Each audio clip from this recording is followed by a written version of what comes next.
वडिलांचा मृतदेह समोर पडला असताना सुद्धा मुलं प्रॉपर्टीसाठी आणि पैशांसाठी भांडणं करत होती. हे त्यांच्या आईला सहन झालं नाही. म्हणूनच आईने असा काही निर्णय घेतला की तिच्या नवऱ्याचा मृतदेह हॉस्पिटलला दान केला आणि जिवंत असतानाच स्वतःचा देखील मृतदेह हॉस्पिटलला दान केला होता. परंतु असा तडकाफडकी निर्णय सुलोचना देवी यांनी का घेतला असावा हे आपण कथेमध्ये पाहूयात.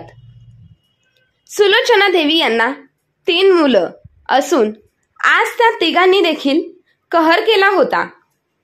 सुलोचना देवी यांना असंच वाटत होतं, का देवाने मला एक सोडून 3 मुले दिली असावी, परंतु एक पण आमच्या कामाला आला नाही किंवा आमचं त्याने काहीच केलं नाही. त्यापेक्षा देवाने नसते दिले तरी बरी झाले असते. परंतु देवाला दोष देऊन काय अर्थ आहे? आम्हीच कुठेतरी आमच्या मुलांवरती संस्कार करण्यात कमी पडलो आहे की काय, असंच सुलोचना देवी यांना वाटत होतं.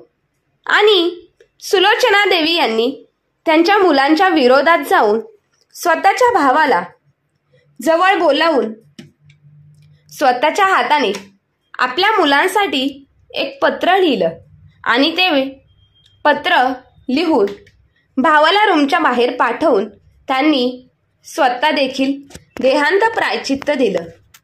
का तर फक्त आपला नवरा गेला आहे. मेलेल्या नवऱ्याचा हाल पाहून त्यांच्या मुलांनी एवढं करून ठेवलं आहे, तर मी जिवंत असताना माझा नवरा गेला आहे म्हटल्यावर माझी मुलं मला सांभाळतील का, हा प्रश्न त्यांच्यासमोर उभा होता. कारण की मेलेल्या बापाचं पार्थिव शरीर बाजूला ठेवून मुलांनी प्रॉपर्टीच्या वाटण्या करायला घेतलं आणि ठणकावून सगळ्या जगासमोर सांगितलं, आधी प्रॉपर्टीच्या वाटण्या होतील आणि मगच वडिलांचा अंतिम संस्कार. मुलांची ही वागणूक आणि हा तमाशा पाहायचा नव्हता. म्हणूनच सुलोचना देवी यांनी मुलांच्या नकळत खोलीमध्ये आत जाऊन ह्या सर्व गोष्टी केल्या.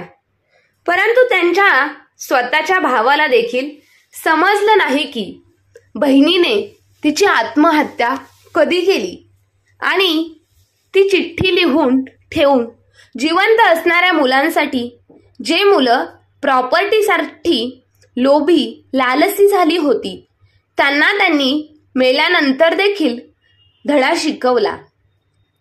सुलोचना देवी ह्या मूळच्या सोलापूरच्या होत्या आणि गावातल्या गावातच सुलोचना देवी आणि संभाजी शेठ वानखडे यांचा विवाह झाला होता.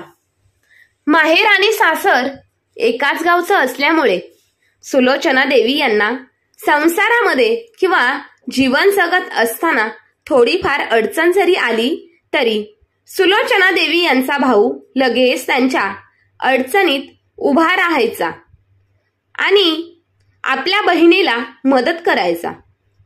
सुलोचना देवी यांचा भाऊ अतिशय चांगल्या स्वभावाचा व्यावहारिक माणूस होता. तो स्वतःच्या बहिणीच्या घरी आला तर कधी पाणी देखील घेत नव्हता आणि बसत देखील नव्हता. जेव्हा त्याला कारण विचारलं जायचं तेव्हा तो बोलायचा, बहिणीसाठी आपण करायचं असतं, बहिणीचे उपकार घ्यायचे नसतात. ह्याच तत्वांवर त्यांचा भाऊ त्यांना मरेपर्यंत मदत करत होता.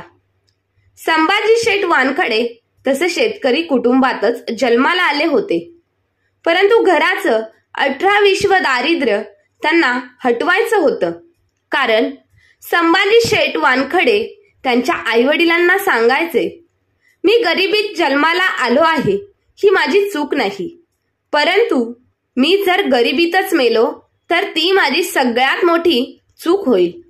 म्हणून मला गरिबी, 18-20 दारिद्र्य हे सगळं संपवून यातून मला तुम्हा सर्वांना बाहेर काढून आनंदाने जीवन जगता येईल. म्हणून कष्ट आणि मेहनत करून खूप मोठे व्हायचं आहे. या तत्वावर चालणारे संभाजी शेठ वानखडे खूप मेहनत करून शेतीमधून चांगली इन्कम काढून व्यवसाय करण्याचं त्यांच्या डोक्यामध्ये आलं. सोलापूरमध्ये त्यांची 4 एकर जमीन होती. त्या 4 एकर जमिनीमध्ये ते सगळ्या शेतात ऊस लावून द्यायचे आणि त्या ऊसाची वार्षिक उत्पन्न काही लाखांमध्ये घेत असायचे. पैसे थोडे करून त्यांनी 4 एकर जमिनीची 20 एकर जमीन केली आणि त्या जमिनीमध्ये सगळीकडे ऊस लावून द्यायला सुरुवात केली. आणि एक दिवस त्यांच्या डोक्यामध्ये हा विचार आला, हा ऊस आपण कारखान्याला देण्याऐवजी आपणच ह्या ऊसाचं काहीतरी केलं तर आपल्याला दुप्पट फायदा होईल. म्हणूनच त्यांनी डोक्यामध्ये विचार आणून गुळाचा कारखाना चालू करायचं ठरवलं आणि पाहता पाहता त्यांनी कारखाना चालू केला. बिना केमिकलचा गुळ त्यांनी त्यांच्या कारखान्यांमध्ये बनवायला चालू केला आणि हळूहळू त्यांनी त्यांचा व्यवसाय खूप मोठा केला. स्वतःच्या शेताला ऊस वापरून आणि बाजूच्या जवळच्या शेतातील ऊस आपल्या कारखान्यावरती बोलावून त्या शेतकऱ्यांना देखील चांगल्या प्रकारचा फायदा देऊन संभाजी शेठ वानखडे यांनी त्यांचा स्वतःचा व्यवसाय खूप मोठा केला. आता सोलापूर जिल्ह्यातील सगळ्यात मोठा गुळाचा कारखाना म्हणून संभाजी शेठ वानखडे यांचा कारखाना ओळखला जायचा. रात्रंदिवस मेहनत करायची. सुलोचना ताई देखील त्यांच्या खांद्याला खांदा लावून काम करत असायच्या. कधी एक रात्र देखील स्वतःच्या माहेरी राहण्यासाठी जात नव्हत्या. स्वतःच्या वडील आणि आई जर बोलली, अगं सुलोचना, एक तरी दिवस राहण्यासाठी ये तर, तेव्हा सुलोचना देवी सांगत असायच्या, अगं आई, मी जर इकडे राहिले तर तिकडे माझ्या नवऱ्याचे खूप हाल होतील. तेव्हा रागावून सुलोचना देवी यांच्या आई म्हणायची, काय अगं, लग्न केल्यापासून संसार करत आहे, किती तू तुझ्या संसारासाठी करशील, थोडा वेळ आई बापासाठी सुद्धा देत जा. तेव्हा सुलोचना देवी म्हणायच्या, आई, आता मेहनत करायचा दिवस आहे ग, होत आहे मेहनत तोपर्यंतच माणूस मेहनत करतो. आणि तूच सांग ना, बैलगाडीला जशी 2 चाकं असतात तेव्हा ती बैलगाडी चालते, तसं संसाराला देखील नवरा आणि बायकोची 2 चाकं असतात. त्या 2 चाकांमधील एखाद्याने गळून गेलं तर संसार कसा होईल आई? तेव्हा सुलोचना देवी यांची आई म्हणायची, बस बस, बोलण्यात कोणी तुला मागे टाकेल का? एवढी पट्टीची बोलत आहेस, बस झालं तुझं भाषण, आणि आता जात आहे तर जा, परंतु पुढच्या वेळी माहेरी येणार असेल तर तेव्हा राहण्यासाठीच ये, तशी येऊ नको, असं म्हणून हसत हसत सुलोचना देवी यांना त्यांची आई निरोप द्यायची. सुलोचना देवी आणि संभाजी शेठ वानखडे यांनी दोघांनी मिळून खूप मेहनत करून त्यांचा व्यवसाय खूप मोठा केला. आता त्यांच्याकडे 5 एकरमध्ये मोठा बंगला, दारापुढे मोठ्या मोठ्या गाड्या, बँक बॅलन्स, सोनं, नको तेवढी प्रॉपर्टी त्यांनी साठवून ठेवली होती. फक्त आणि फक्त आपल्या 3 मुलांसाठी. दोघेही खूप मेहनत करून आपला व्यवसायात वाढवत होते. मेहनत करून, कष्ट करून आणि काम करून ते दोघे देखील वयाच्या 45व्या वर्षामध्ये थकून गेले होते. आणि दोघांनी आता ठरवलं होतं, बस आता यापुढे आपल्याच्याने काम होणार नाही. त्यामुळे हा सगळा व्यवसाय मुलांना सांभाळण्यासाठी देऊ. म्हणूनच दोघं आई वडिलांनी मिळून हा निर्णय घेऊन त्यांच्या 3 मुलांना, अजय, सुजय आणि विजयला, हा व्यवसाय सांभाळण्यासाठी दिला. संभाजी शेठ वानखडे यांना असं वाटलं, मी आणि माझ्या बायकोने मिळून हा व्यवसाय इतका मोठा केला आहे, आता तर माझी 3 मुलं आणि त्यांच्या बायका मिळून हा व्यवसाय इतका वाढवतील की जगाच्या कानाकोपऱ्यात माझ्या कारखान्याचे नाव जाईल. हे स्वप्न पाहत संभाजी शेठ वानखडे आपल्या मुलांना व्यवसाय चालवण्यासाठी देत होते. परंतु ज्या अपेक्षांनी दोन्ही आई वडिलांनी आपल्या मुलांना त्यांचा कारखाना दिला होता, त्या सगळ्या अपेक्षा एक दिवस मोडकळीस येणार होत्या हे त्यांना स्वप्नात देखील वाटलं नव्हतं. आणि एक दिवस जे घडायला नको होतं तेच घडलं आणि संभाजी शेठ वानखडे आणि सुलोचना देवी यांच्या स्वप्नांचा चुराडा झाला. ही गोष्ट दोघांसाठी देखील खूपच त्रासदायक होती, परंतु त्यांनाही पचवून घेणं आणि सत्य पचवणं गरजेचंच होतं. संभाजी शेठ वानखडे यांच्याकडे त्यांच्या नावाला शोभेल अशी अफाट संपत्ती होती. रोकड पैसा आणि बँक बॅलन्स ह्याची तर मोजदादही नव्हती. त्यांनी काही मालमत्ता आपल्या मुलांच्या नावावरती केली, जेणेकरून सरकारचा आयकरचा जो त्याचा टॅक्स असतो तो वाचवावा म्हणून. पण हे देखील तितकेच खरे आहे की अनेक कोटींची संपत्ती त्यांनी स्वतःकडे दाबून ठेवली होती. संभाजी शेठ वानखडे यांना 3 मुले होती आणि ते सर्व कुटुंबासहित सोलापूरला राहत होते. त्यांची नातवंडे सुद्धा आता खूप मोठी झाली होती. 75व्या वयाच्या वर्षी त्यांचे शरीर खूपच अशक्त आणि कमकुवत होत चालले होते. या वयात ते स्वतः काहीही काम करू शकत नव्हते. त्यामुळे व्यापार सांभाळण्याचे काम त्यांनी आपल्या मुलांकडे सोपवले होते. घरी राहून ते कित्येक वेळा आराम करीत किंवा थोडेफार चालत असायचे. जरी शरीर दुबळे झालं होतं तरीही त्यांच्या आवाजात अजूनही तीच तीव्रपणा होता आणि कणखर भारदस्त आवाज होता. अनेक आजारांनी ग्रस्त असले तरी त्यांनी आजपर्यंत आपली मालमत्ता विभागणी केली नव्हती किंवा कोणाच्या नावावर देखील केली नव्हती. त्यांची बायको सुलोचना देवी यांनी अनेक वेळा त्यांना संपत्तीचे विभाजन करा, प्रॉपर्टी मुलांमध्ये वाटून द्या, जे काय आहे ते त्यांचेच आहे, त्यामुळे आपण जोपर्यंत आपल्या श्वासात श्वास आहे आणि शरीरात प्राण आहे तोपर्यंतच आपण सगळ्यांची विभागणी करून आपापल्या मुलांमध्ये देऊन टाकू, म्हणजे आपण गेल्यानंतर त्यांच्यामध्ये भांडण तंटे होणार नाही. परंतु संभाजी शेठ वानखडे त्यांना हे मान्यच नव्हतं. म्हणूनच त्यांनी सुलोचना देवी यांचा कधीही प्रॉपर्टी बाबत काहीच ऐकलं नाही. तसं तर यामागे न ऐकण्याचं एक कारणही आहे. तसंच होतं, त्यांच्या 3 मुलांनी व्यापार सांभाळला होता. जर त्यांनी संपत्तीचे विभाजन केले असते तर मुलांनी एकत्रितपणे व्यापार सांभाळण्याऐवजी एकमेकांचे चेहरेही पाहिले नसते. हीच गोष्ट लक्षात घेऊन त्यांनी प्रॉपर्टीच्या विभाजनाचा कोणताही निर्णय घेतला नव्हता. कधी मुले विभाजनाचा विषय काढत असायचे तेव्हा संभाजी शेठ वानखडे पटकन रागवायचे आणि तापायचे, संतापायचे आणि कडक आवाजात त्यांना राग येऊन बोलायचे. संभाजी शेठ वानखडे यांच्या मुलाचे तोंड तेव्हाच बंद होत असायचे, पण पाठीमागे 3 भाऊ आपल्या वडिलांना भरपूर शिव्या द्यायचे, भरपूर स्वतःच्याच वडिलांचा अपमान करायचे, नाव ठेवायचे. वडील काय सगळी संपत्ती सोबत घेऊन जाणार आहे का? मेल्यावर जिवंत असताना वाटणी करून टाकली असती तर बरं झालं असतं, नाहीतर आमच्यात भांडणं होणारच आहे. अजून 2 वर्ष गेली आणि संभाजी शेठ अधिकच आजारी पडू लागले.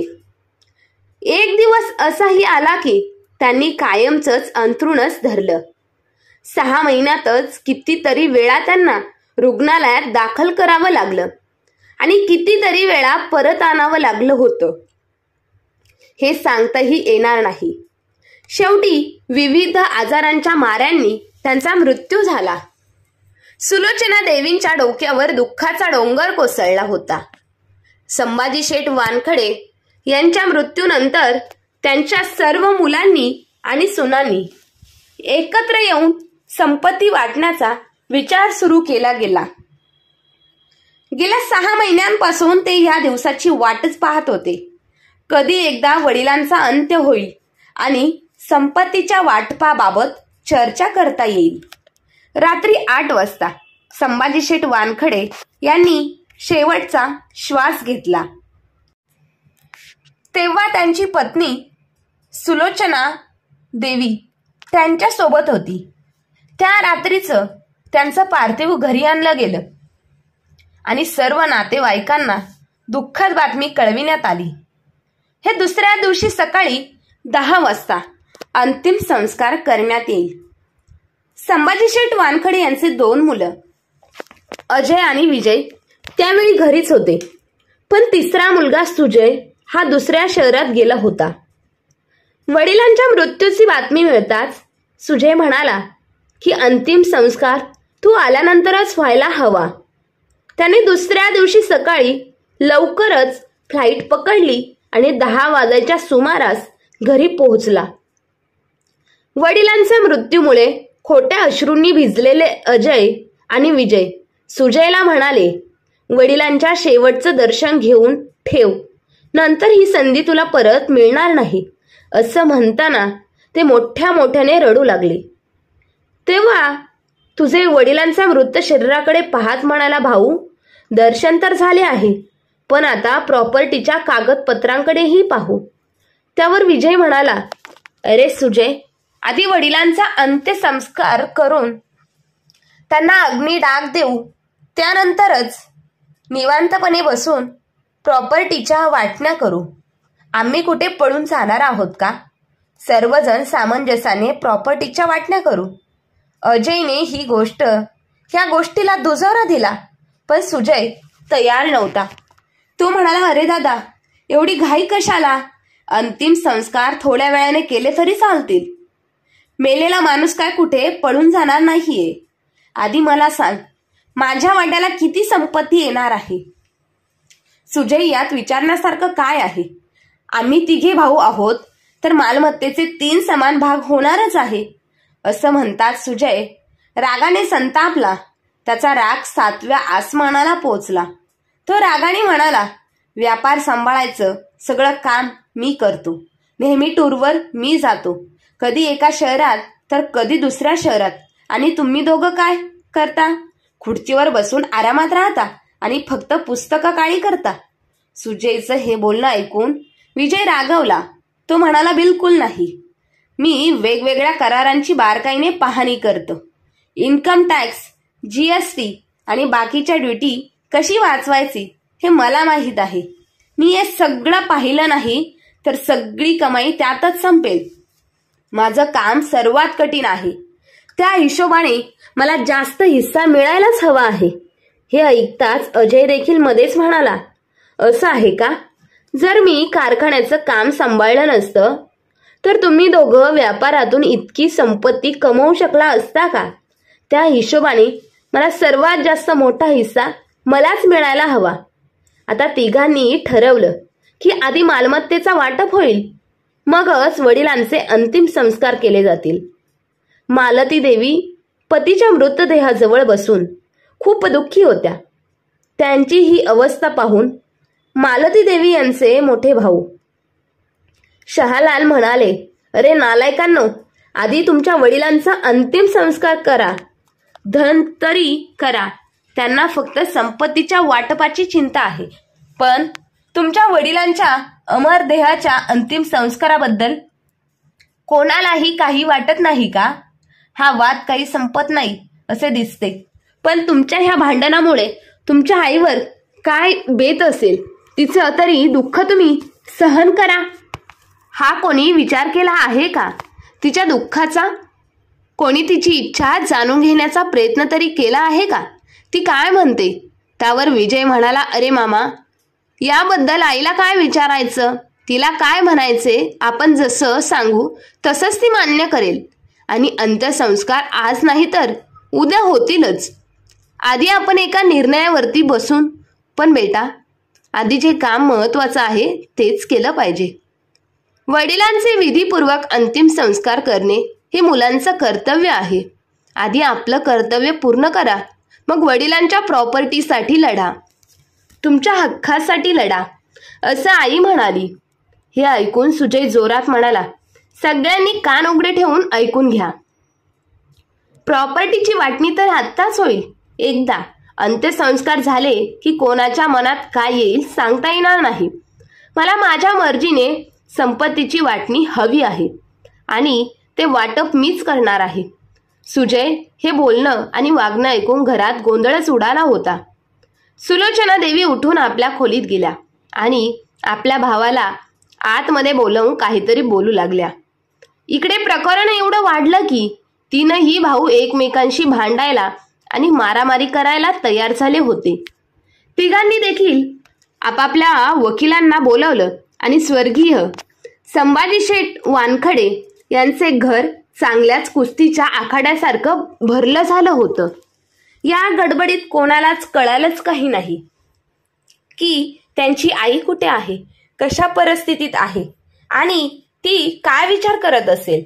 दरम्यान अर्थीला स्मशानात नेण्यात उशीर होत असल्याचे पाहून जमलेल्या नातेवाईकांना चिंता वाटू लागली.